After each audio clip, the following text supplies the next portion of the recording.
mau saya sampaikan adalah pada hari ini saya ingin sampaikan kepada Menko Kumham Imipas Yusril Iza Mahendra yang ketika pertama kali saya ditantang saya untuk bergentleman menghadapi peradilan, dan sekarang kami telah menghadapi peradilan dan kami dinyatakan tidak bersalah dan bebas.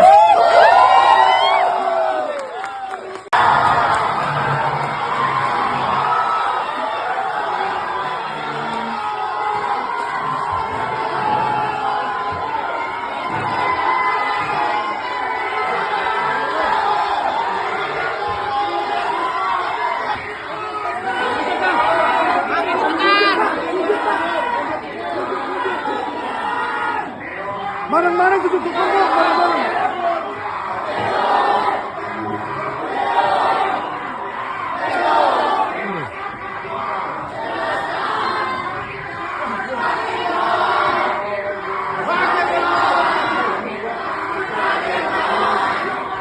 Tokor dong, rame-rame. Tokor.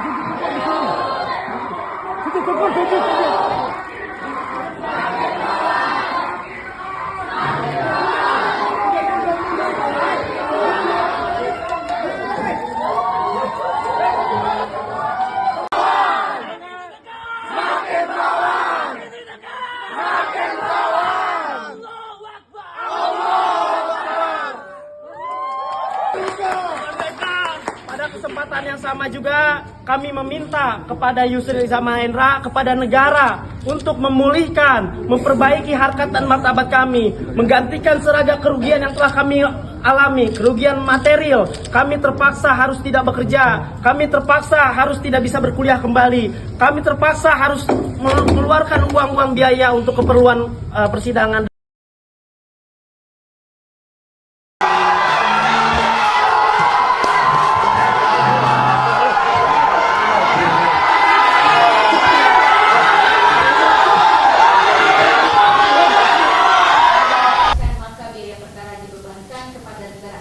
Memperhatikan pasal 244 ayat 2 Undang-Undang Nomor 20 Tahun 2025 Hukum Acara Pidana serta peraturan perundang-undang lain yang bersangkutan.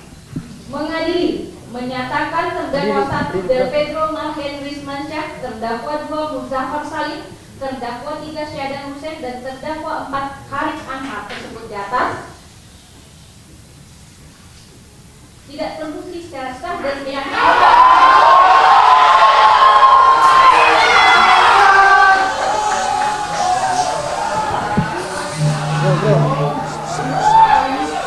Tanggung, dikit lagi. Mohon tenang, putusan belum selesai. Saya lanjutkan. Tidak terbukti bersalah melakukan tindak pidana sebagaimana didakwakan dalam dakwaan alternatif kedua, alternatif ketiga, dan alternatif keempat penuntut umum. Membebaskan para terdakwa oleh karena itu dari seluruh dakwaan penuntut umum. Memerintahkan terdakwa 1, terdakwa 2, dan terdakwa 3 dibebaskan dari tahanan seketika setelah putusan ini diucapkan.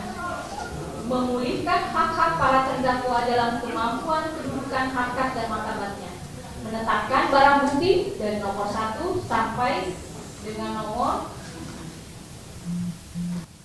125 ada dalam putusan, dan membebankan biaya perkara kepada negara. Demikianlah diputuskan dalam musyawarah majelis hakim Pengadilan Negeri Jakarta Pusat pada hari Kamis tanggal 5 Maret 2026 oleh kami Marika Nurfairi Itana sebagai ketua dan Pelaksana Kusuma Hidayah dan Haji Sunota sebagai hakim anggota. Putusan mana yang diucapkan dalam sidang.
Assalamualaikum warahmatullahi wabarakatuh.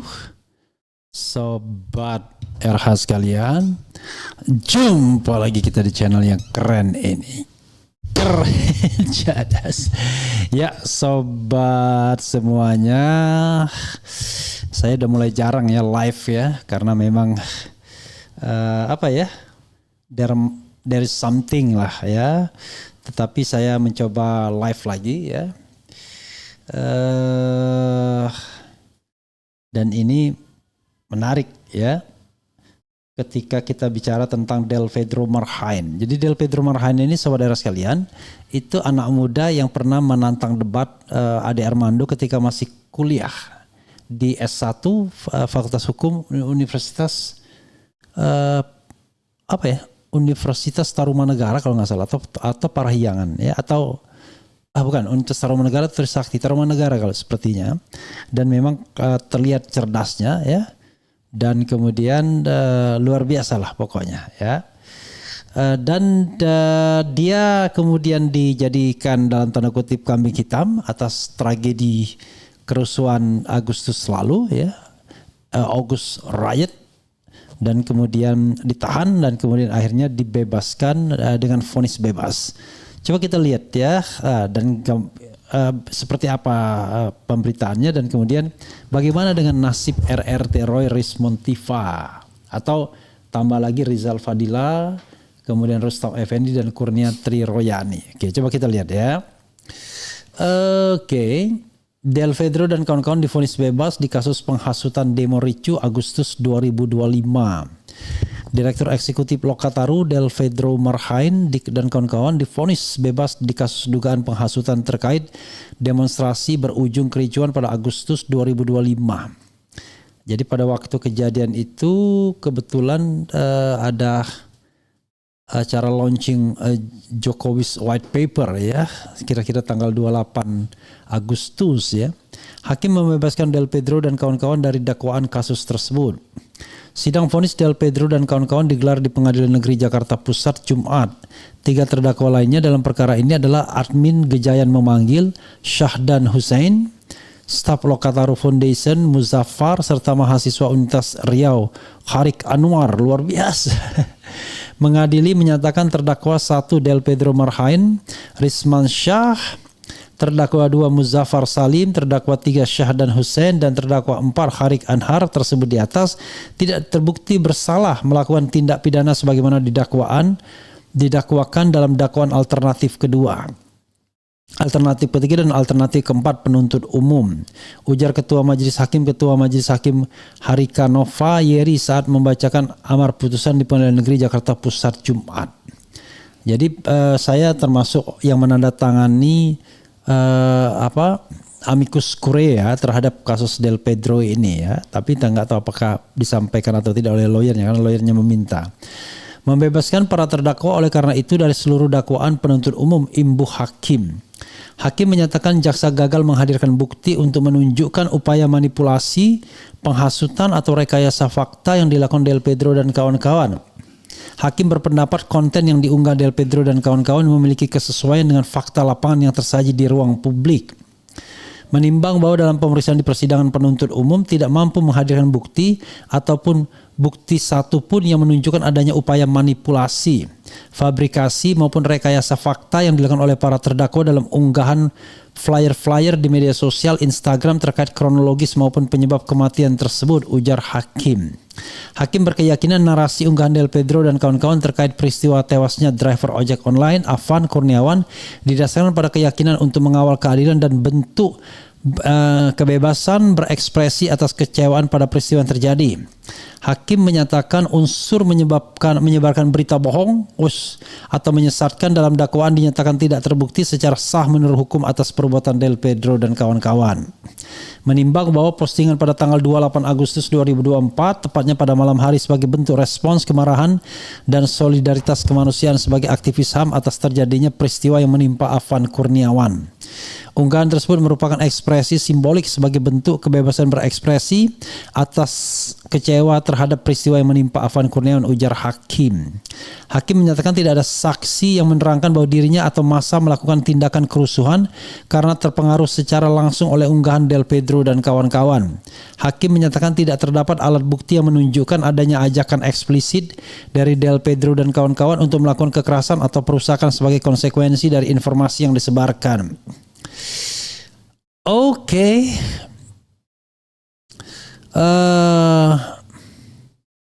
Oke, apa lagi ya? Bahwa satu-satunya yang menyatakan tergerak ikut aksi solidaritas peristiwa Afan adalah saksi anak Faiz Ambia. Namun di persidangan menyatakan tidak tergerak untuk melakukan kerusuhan karena tidak ada ajakan kerusuhan, tapi tergerak karena mendapat perlindungan atas kebebasan berekspresi, ujar hakim. Hakim menyatakan Del Pedro dan kawan-kawan tidak terbukti melakukan kehendak ataupun kesadaran akan kemungkinan timbulnya kerusuhan sebagai akibat dari unggahan tersebut. Hakim menyatakan unsur dengan sengaja menyebarkan informasi atau dokumen elektronik yang berisi pemberitaan bohong sehingga menimbulkan kerusuhan tidak terpenuhi dan tidak terbukti atas Del Pedro dan kawan-kawan. Menimbang bahwa berdasarkan seluruh alat-alat bukti yang diajukan di persidangan tidak terdapat bukti objektif yang membuktikan secara pasti bahwa informasi yang disebarkan adalah kebohongan. Tidak terdapat dokumen resmi pembanding yang diuji secara kontradiktor, ujar hakim. Menarik ya. Tidak terdapat bukti bahwa para terdakwa telah mengetahui informasi tersebut keliru sebelum menyebarkannya fitnah. Tidak terdapat bukti hubungan sebab akibat langsung atau antara unggahan para terdakwa dengan terjadinya kerusuhan. Kerusuhan yang terjadi lebih berkaitan dengan peristiwa faktual di lapangan yang berdiri sendiri, imbu hakim. Hakim menyatakan unsur dakwaan merekrut atau memperalat anak untuk kepentingan militer atau kepentingan lainnya yang menempatkan anak dalam keadaan berbahaya tidak terbukti atas Del Pedro dan kawan-kawan. Hakim memerintahkan pemulihan hak Del Pedro dan kawan-kawan dalam kemampuan harkat dan martabatnya, memulihkan hak-hak para terdakwa dalam kemampuan kedudukan harkat serta martabatnya, ujar hakim. Kemudian hakim menyatakan unsur melakukan tindak pidana tidak terpenuhi atas Del Pedro dan kawan-kawan. Hakim memerintahkan Del Pedro dan kawan-kawan dibebaskan dari tahanan kota setelah putusan ini diucapkan. Oh, tahanan kota dia ya.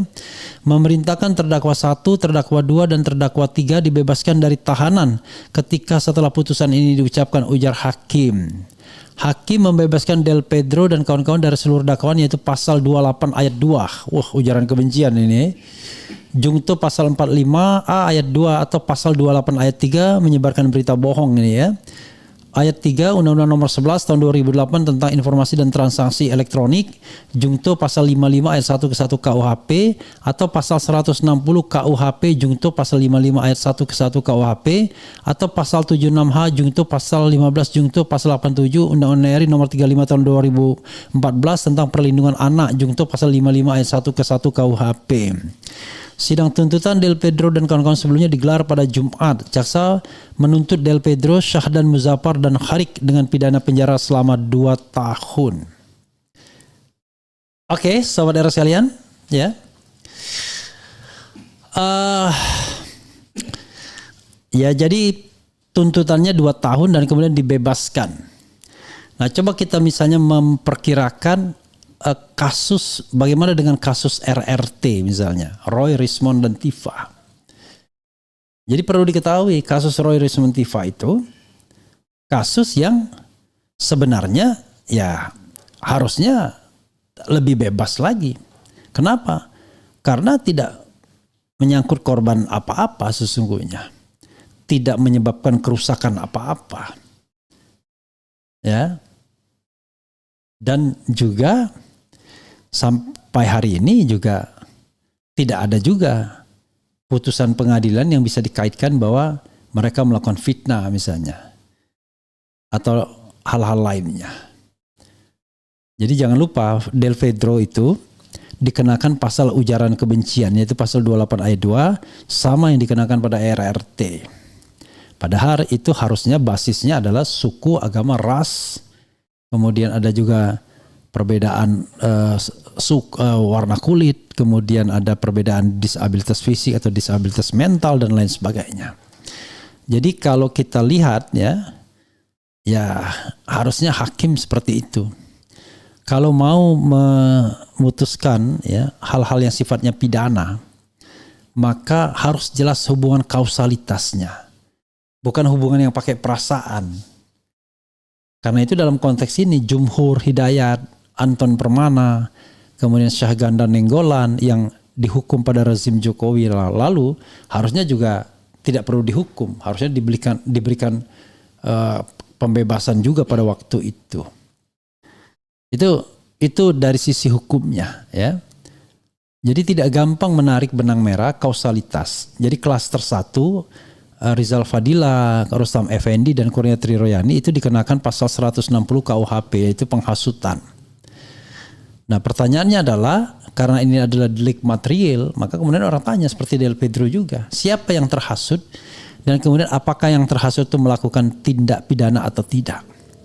Dalam kasus Del Pedro saja susah membuktikannya, apalagi kalau kita bicara tentang ijazah palsu.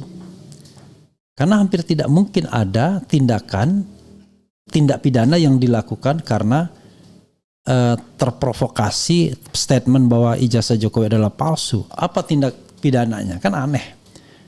Masa tindak pidananya mempercayai? Mempercayai itu sebuah keyakinan, dan keyakinan tidak bisa diintervensi. Dan itu bukan sebuah tindak pidana. Saya meyakini ijazah Jokowi palsu itu bukan sebuah tindak pidana. Paham ya?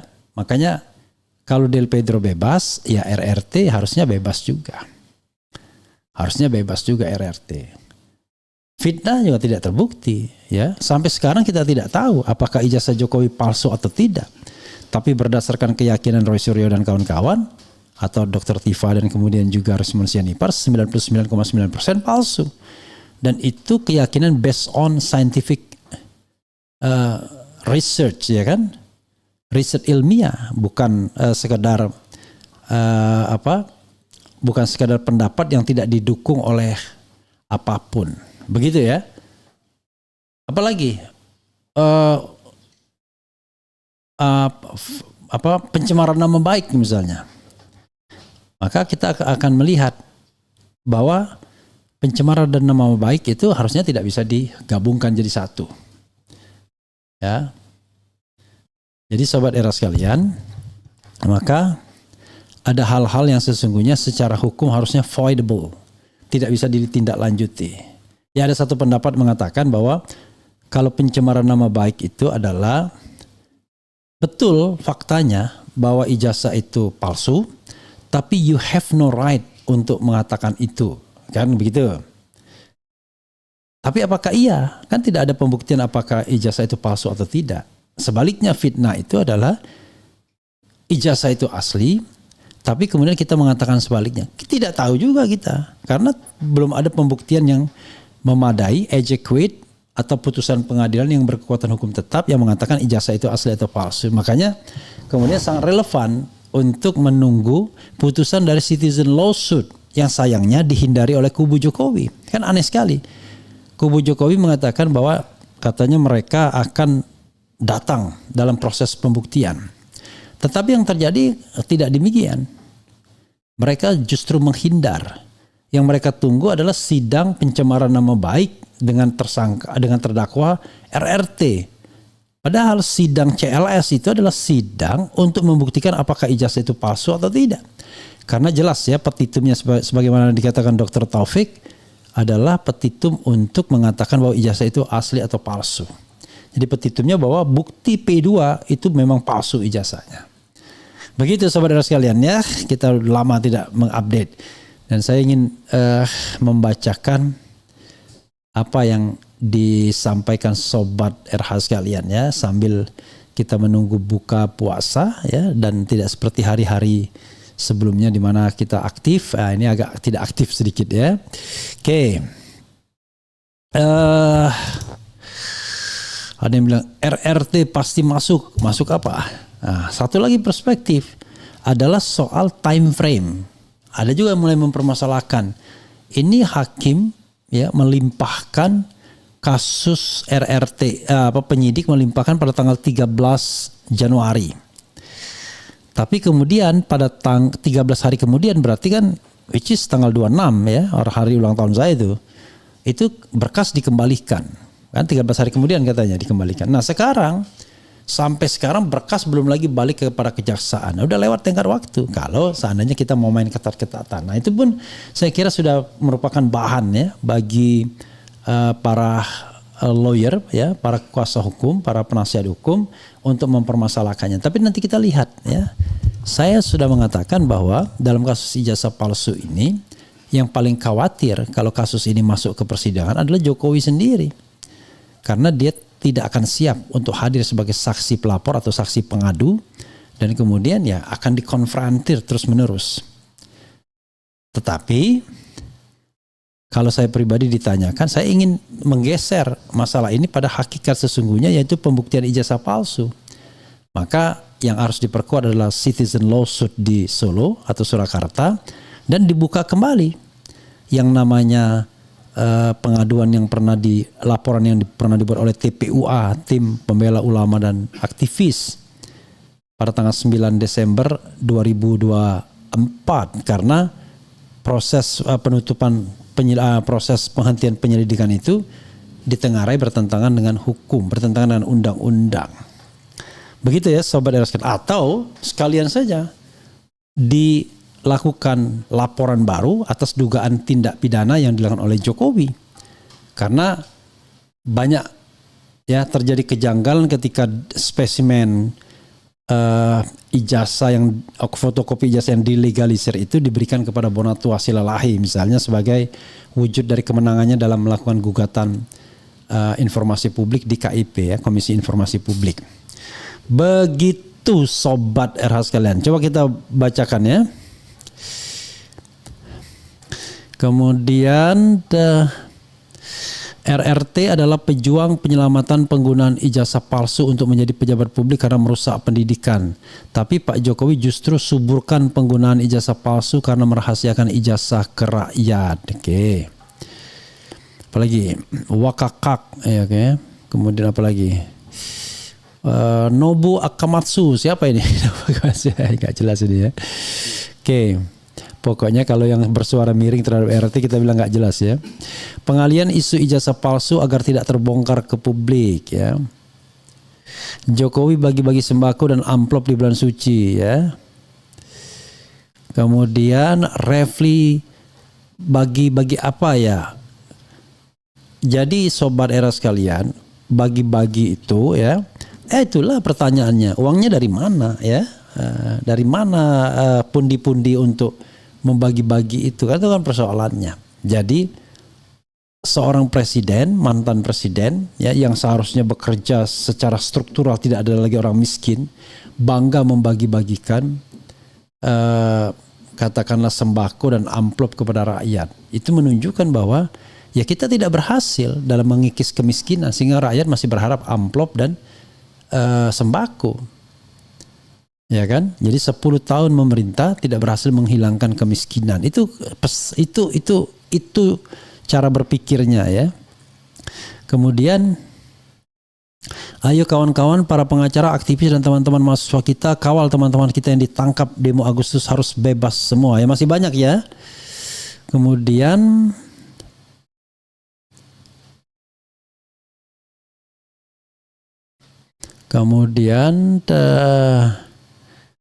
apa lagi ya? Alhamdulillahirabbil alamin. Kami rakyat Indonesia bersyukur dan bangga mempunyai Presiden RI Bapak Jokowi. Soleh, cerdas, penyabar, sopan santun, tangguh, berwawasan luas dan pekerja keras. Tidak dilarang untuk memuji orang ya. Yang paling penting sesuai dengan faktanya saja. Kemudian apa lagi ya?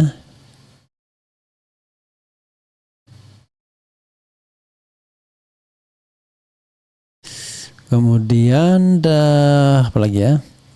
Kampanye politik bagi-bagi bansos Solo dikerahkan, partai keluarga terencana. Oke.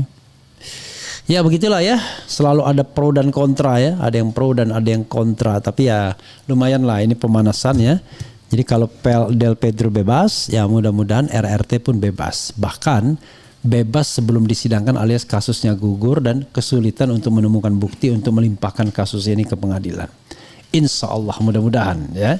Sekali lagi bahwa penghentian penyidikan terhadap kasus RRT ini banyak alasannya.